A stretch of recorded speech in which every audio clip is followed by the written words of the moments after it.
नमस्कार, आप देख रहे हैं जन एक्सप्रेस और मैं हूं आपके साथ शुभांशी त्रिपाठी। आज की सबसे बड़ी खबर आ रही है उत्तर प्रदेश से, जहां गन कल्चर पर इलाहाबाद हाईकोर्ट का बड़ा और सख्त रुख सामने आया है और इस एक्शन से सियासी गलियारों से लेकर प्रशासनिक महकमे तक हड़कंप मच गया है।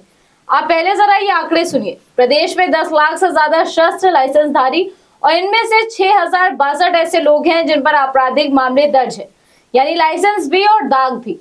अब इस पर सख्त होते हुए इलाहाबाद हाईकोर्ट ने सरकार से जवाब तलब किया है और सिर्फ आंकड़े नहीं बल्कि उन प्रभावशाली लोगों की पूरी क्रिमिनल कुंडली मांगी है जिनके नाम सरकारी हलफनामे से गायब हैं।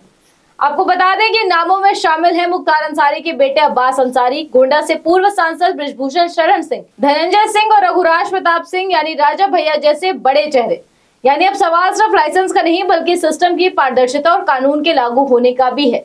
यह आदेश न्यायमूर्ति विनोद दिवाकर की एकल पीठ ने दिया है। संत कबीर नगर के जयशंकर की याचिका पर सुनवाई करते हुए कोर्ट ने साफ कहा कि हर जिले के कप्तान और पुलिस कमिश्नर लिखित में देंगे कि कोई जानकारी छिपाई नहीं गई है।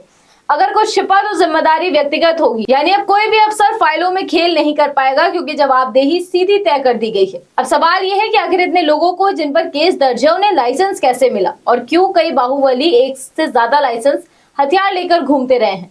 असल में रिपोर्ट कहती है कि कई प्रभावशाली लोग अपने दबदबे और पहचान को बनाए रखने के लिए हथियार रखते हैं। इसे स्टेटस सिंबल और सुरक्षा दोनों के रूप में पेश किया जाता है, लेकिन हाईकोर्ट ने इस सोच पर भी सीधा प्रहार किया है।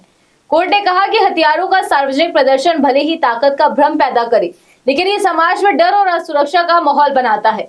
और यही नहीं, कोर्ट ने यह भी साफ किया कि जब हथियार आत्मरक्षा के बजाय डराने का जरिया बन जाए तो वो सुरक्षा नहीं बल्कि खौफ पैदा करते हैं। यानी साफ संदेश है, कानून से ऊपर कोई नहीं, चाहे कितना भी प्रभावशाली क्यों ना हो। अब जिन नामों की जांच के आदेश दिए गए हैं उनमें कई ऐसे लोग हैं जिनके खिलाफ पहले से केस दर्ज हैं, लेकिन इसके बावजूद उन्होंने एक या एक से ज्यादा लाइसेंस हथियार रखे हुए हैं। तो क्या अब इन लाइसेंसों की समीक्षा होगी? क्या रद्द होंगे ऐसे लाइसेंस या फिर सिर्फ कागजों में ही कार्यवाही सीमित रह जाएगी? सबसे बड़ा सवाल यही है कि क्या इस कार्यवाही के बाद उत्तर प्रदेश में गन कल्चर पर लगाम लगेगी या फिर ये भी कुछ दिनों की सुर्खियां बनकर रह जाएगी। फिलहाल हाईकोर्ट का ये सख्त रुख साफ संकेत दे रहा है कि अब कानून सिर्फ किताबों में नहीं बल्कि जमीन पर भी नजर आएगा। तो क्या आप मानते हैं कि ऐसे मामलों में सख्ती जरूरी है? क्या दागी लोगों के हथियार लाइसेंस रद्द होने चाहिए?